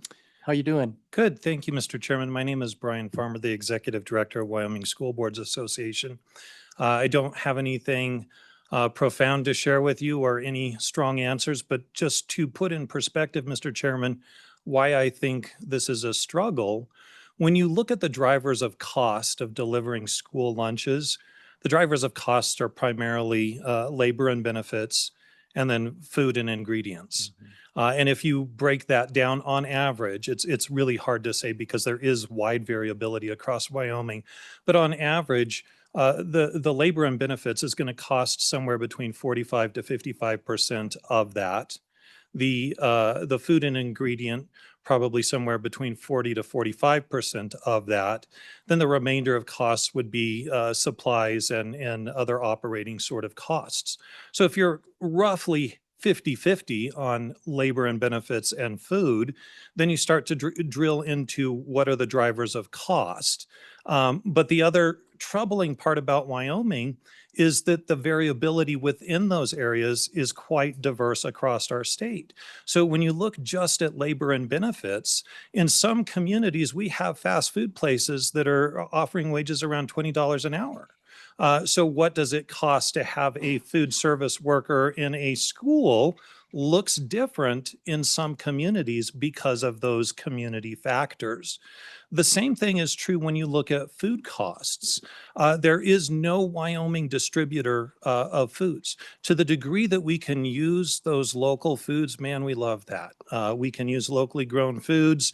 If you ever have the chance in Sheridan County, Sheridan School District number 2 has a greenhouse and they produce their own lettuce. Fantastic. What a cool project.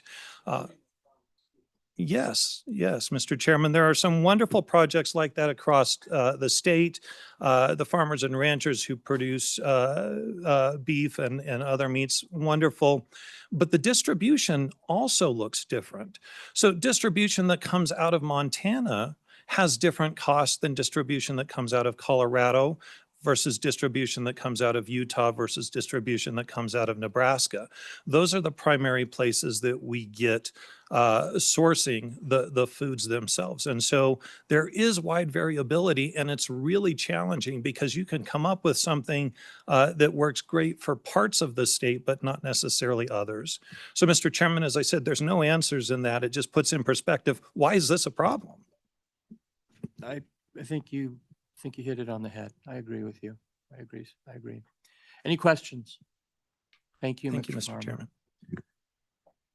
Yes, sir.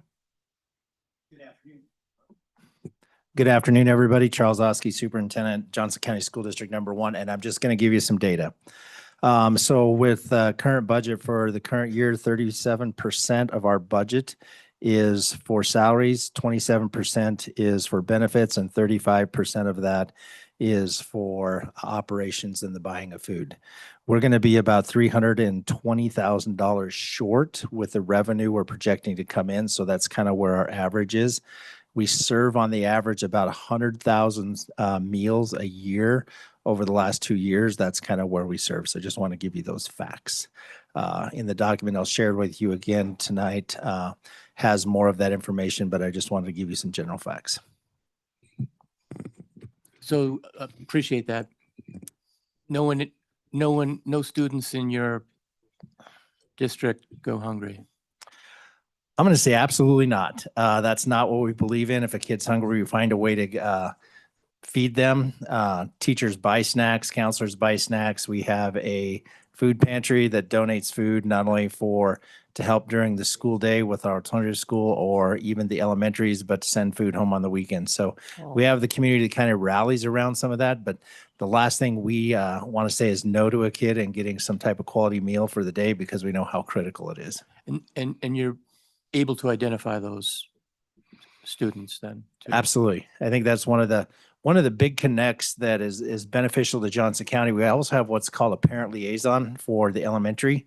And they really connect those families, those kids that need that support for the food and find out. But between the parent liaison, the counselors, and just the teachers in general, we identify those kids to make sure they're getting a meal. Great. Okay. Questions? Thank you. Thank you. Appreciate it. Sir?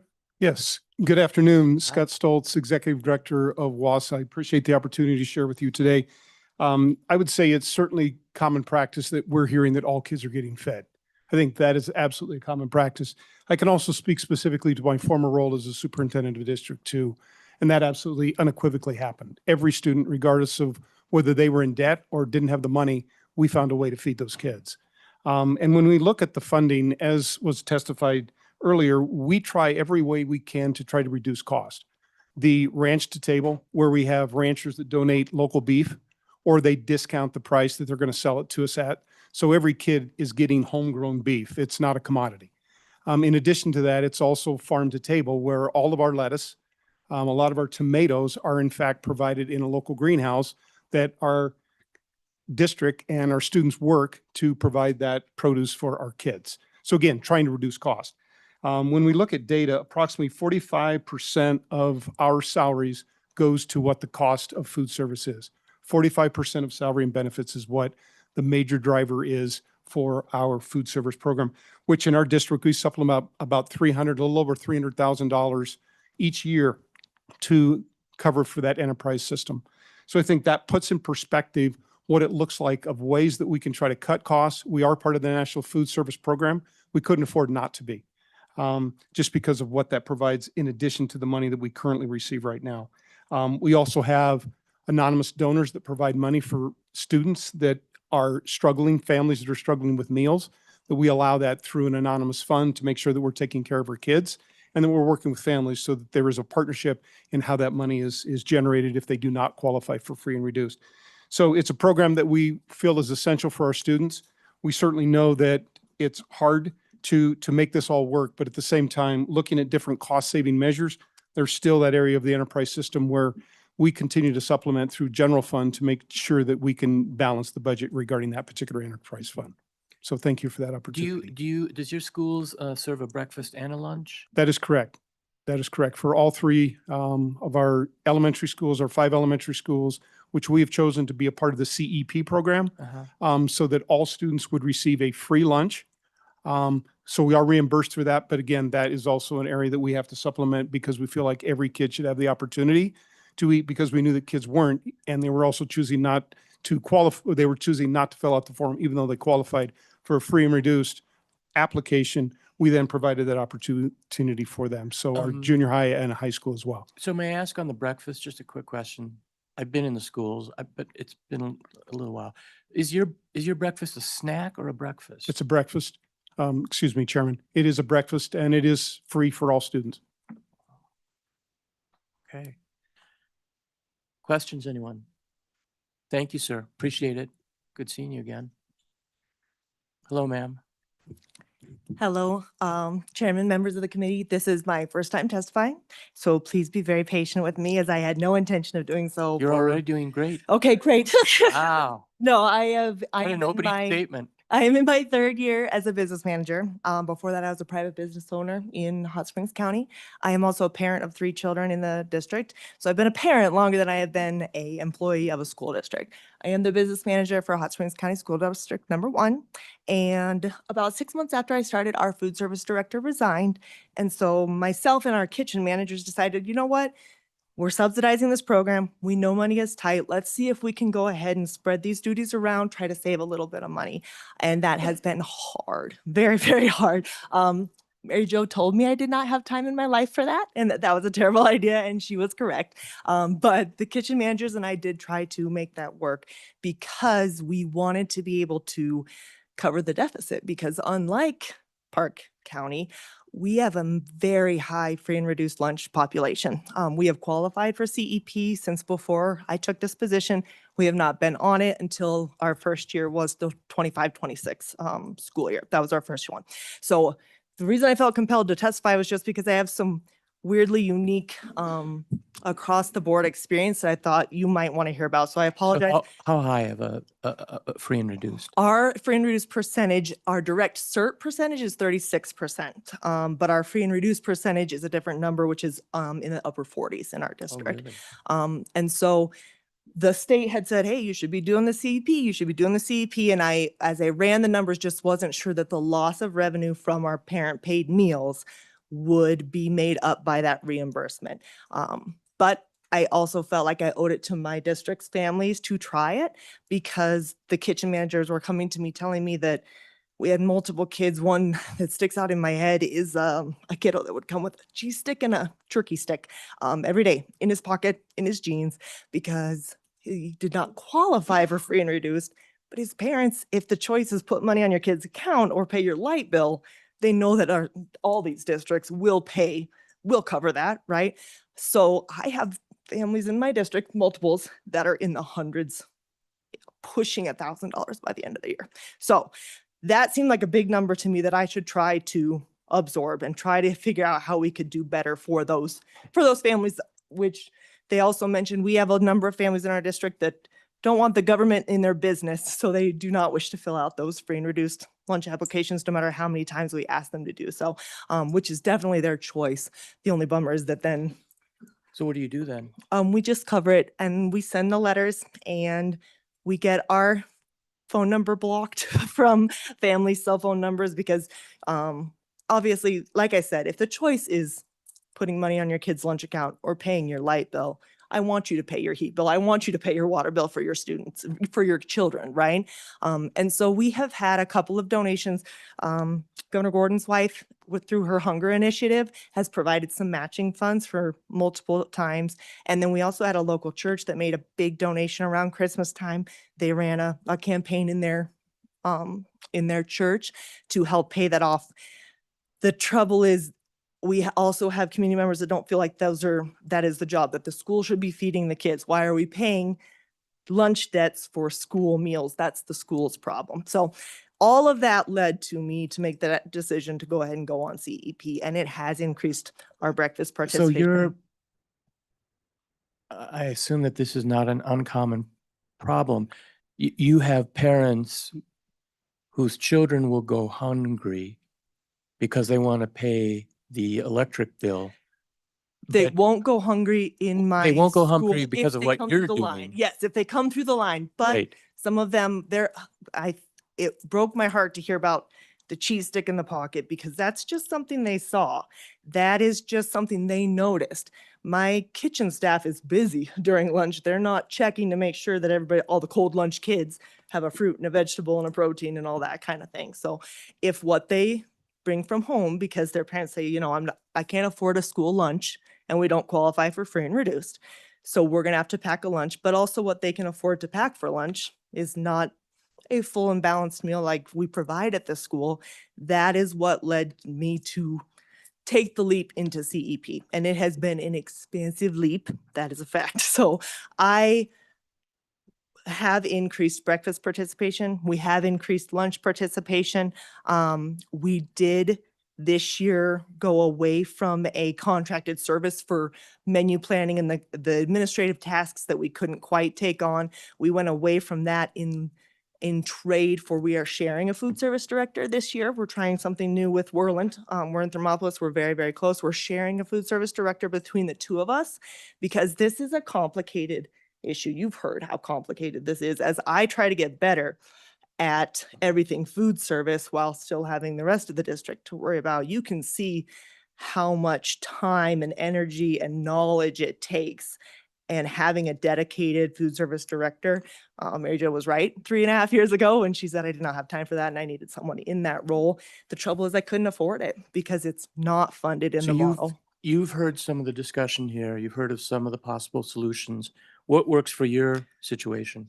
I thought about this and what I think, like say, 3.5 years in, guys, so take this with a large grain of salt, and the people behind me can correct me and should correct me probably. But in my opinion, by putting FTEs in the model and associated benefits, so if there are funded positions in the model who are allowed to request reimbursement, and allowing that to be in the model, not, categorized out, you would benefit most districts in a way of, for example, Teton and Albany could use the funding that was allocated for those FTEs and put it towards that company if they needed to, if it's in that more block grant situation like it has been in the past. Whereas folks like me who do have staff members on site, I can just directly Well, put what do it you to think about, staffing. and I'll get to the senator, but what do you think about the idea that if there's a certain amount of money, and not every school district's the same, but you provide some financial help, that then it fits into any individual, any circumstance of any school district? What do you think of that? Yep, I do, Chairman. I very much appreciated Senator Beitman's idea of a dollar amount per kiddo and you just plunk it in and you use it for food service. I'm even fine with that. That's Or anything that's categorization's not a needed. big, Yeah. not a big plus, but in food service, we're using it for food service anyway. What does it matter? My only concern with that is it has to keep up. We can't do all that math today, already be a year behind when it kicks in FY28, and then ignore it for 8 years, right? Because I had to, obviously, all my operational people are going to run for the hills. If I give a 20% raise to my teachers and tell my maintenance guy or my cooks, tough noogies, there's no money for you, right? So I do have to keep up with that. So we did raise all those wages so that I'm still not matching Taco John's and McDonald's and Maverick, but I'm trying to get closer. And so keeping in mind that that's my only worry with the plunked amount per student, is that when I lose kiddos, I still got to I still have to have those cooks. That would be my concern with that. But yeah, go Senator? right ahead. Thank you, Mr. Chairman. And I was just having a conversation with Senator Beitman, and the option 2, which was the partial reimbursement, we talked about that in combination with option 1, but as Senator Beitman's pointing out, then doing it on a meal basis and looking at what the meal costs makes a lot of sense. As I was thinking about that, though, when you aggregate that, that really is just option 2. It really is just a reimbursement, but it's without option 1. So what about the possibility, which is what the math works out to, of a 1/3 reimbursement from the state? So you just take your expenditures at the end of the year and you bill the state for 1/3 of your expenditures. The end. Chairman Salazar, Senator Roth, the only problem I see with that is just the reporting burden. I know that that's been something that WDE and Superintendent Degenfelder and multiple people have talked about, reduction of a reporting burden, and just adding one more report at the end of the year when everything is due wouldn't be ideal in my very, very personal own opinion, only because I'm new and it's only my 3rd time doing these reports anyway. So plunking yet a new one after the couple more we had this August makes me a little nervous, even though that would be very simple. We collect all that data Yeah, anyway. I fully acknowledge that it's not a big ask by any stretch of the imagination. I just think it is a decrease in the reporting burden and a lot more streamlined and able to budget for it if you build it in with a formula that you know what it's going to be into the model so that you know what you're getting, would be my very personal preference. Like I say, I can't speak for all districts. I don't want to claim to have nearly enough experience to speak for anybody but my own. And like I say, I feel like just the benefit reimbursement cuts out the folks that are either contracting a food service company, or, for example, I have trouble keeping food service folks, and I know that's because most of mine are part-time. Only my director or my kitchen managers are the only ones that have been eligible for benefits at any point in time. And I would love to be able to keep them, but that also requires 30 hours a week in my district to meet the threshold for benefits. And so that does increase those number of hours of wages that would also increase just to get those benefits covered. But that could certainly help with retention, I would say. But these are more specifics, whereas an allocation of FTEs and allowability of benefits reimbursement in that block grant portion of the funding model, I think covers as many bases as you could, but that's just my I have found that the government machine requires more reporting with more money. Yeah. On that, though, as far as I know, you report all of these numbers already. I don't know why it would be an additional reporting requirement, because I don't know. I mean, we have all of this data already. I'm looking at the data. It would just literally be divide by 3, send. Yeah. So I don't understand why that would be an additional burden. Well, and Chairman Salazar, Senator Roth, especially if you were able to, we report all of our expenditures on our 601 already by fund. So Yeah. if you were to just pull it directly out of there already, then you're exactly right. It wouldn't be a Okay, good. huge Thank deal. you. Any other questions? You did a great job. Oh. You are That's not now me. a Thank you for professional. your kindness. Thank you. Nope, one and done. Thank you. Welcome, sir. Thank you, Mr. Chairman. Kirk Schmidt, this was my bailiwick for many years. But let me talk to you about the facility side and the other things. I mean, it gets back to what President Biden was talking about on the cost per meal. Okay, you heard about Mary talking about the cost of product right now. Labor is the biggest problem in food service. And one of the issues that it came up in my career was building school facilities. Okay, do you build a prep kitchen where you're going to prep for that building? Or do you satellite out to an elementary school where you're maybe prepping at the high school and satelliting to an elementary school? Every district makes their own decisions based on what their needs are. There is a huge labor difference on the cost of labor between running a prep kitchen, if you have a high school, middle school, and 2 elementaries, if they're all prepping in one building versus prepping in one facility. Let's say the biggest kitchen is at the high school, and then you're satelliting to those other buildings. You don't need as much labor in each one of those buildings because all they're doing is warming up the food and serving the food. They aren't prepping it. So there's a real danger in looking at labor cost or actual expenditures in every one of those districts because you do not understand what they're doing. And that's a huge decision. It's always been a big decision when you're building the building, because if you build a prep kitchen, that's fine, you can satellite there. But if you build just a serving kitchen, you can't put a prep kitchen in there. And for prep kitchens, if you have them in every building in your district, those equipment costs at some point are going to come into play. I don't know if you've bought a commercial stove lately, but $20,000 is not out of the question of buying that. So when you're considering all that, you have to understand that it's a whole different kettle of fish, either way in each district, how they're doing it, Mr. Chairman.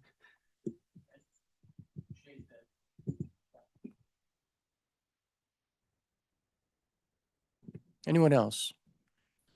Mr. Chairman, you still have one more online. Yes, please bring them on. All right, I'm bringing Mr. Smith back. Jeremy Smith? Yes, Mr. Chairman. Mr. Smith. Good afternoon, Mr. Chairman. Jeremy Smith, Food Service Director for Sheridan County School District Number 1. Sir, there's been some great testimony, and Jess, you did awesome. Great work. The question before us is, what's the policy choice? You're not going to solve how every individual school district manages its personnel, prices, and all that. But so I don't think that's really what you can do. There's just too many variations in that. So, Mr. Chairman, I would advocate strongly for the recommended option of understanding that the biggest component of any food service program is providing the cook and the food service director, the person who's going to manage that every single day in the district. The variability comes with how many kids they serve. So then your food costs are a bit more variable. And Mr. Chairman, I believe that can be handled by the districts through proper food service charges, federal reimbursements, et cetera. But providing that cook to be there every day to prep that good food is the most difficult problem. And granted, some people do food service management companies, some people hire, they have prep kitchens, all that. I think you don't have to solve all that. Make this, and I'm going to say the dirty word, make this a categorical grant that's deposited to our enterprise funds like it should be. And then districts will solve the rest of that themselves based on their unique community needs, building structures, et cetera, et cetera. I think that's just the best way you could do it for this reason. Those things are already adjusted over time. You have a standard mechanism for ECAing salaries, addressing the cost of benefits, RCAing, that price among districts. I think trying not to reinvent yet one more wheel, Mr. Chairman, would be, and I hate to say it, but a categorical grant derived by this FTE thing for trying how to, sorry, I'm on a different Zoom at the same time, sir, just my life. So I guess that's how I would approach it, is because you have a standard mechanism for addressing it over time. So also, Mr. Chairman, with that, no child in our school district will go without a lunch if they want to eat. Thank you for that. Do you have good food at your school? We have amazing food at our school, Mr. Chairman. Our elementaries participate in the National School Lunch Program. Our secondary schools do not. Great. Okay. Any questions? Yes, Senator. On the side of simplicity, I am curious again to ask you about option 2. If we just provided a reimbursement of 1/3 of the total cost, that effectively comes to the same value, and there just doesn't have to be any complexity to that. Is it just because you don't want it to be a reimbursement, you want it up front, or what's the downside to that? Mr. Chairman, Senator Rothfuss, I think you asked a good question. I have a minor in economics, and I believe in incentives. I think I think a straight percentage cost reimbursement does not provide the same incentives for efficiency that having the labor cost covered and then having to deal with all of the rest of it. I just think, if that's how it goes, you'll be as efficient and as effective with that labor cost money as you can. You'll be as efficient as you can in how you process and serve food, what you order. We're a member of the co-op. All those things would apply. I just don't want to give a cost. I don't want to give the wrong incentives to districts not to be as efficient as they should be over time.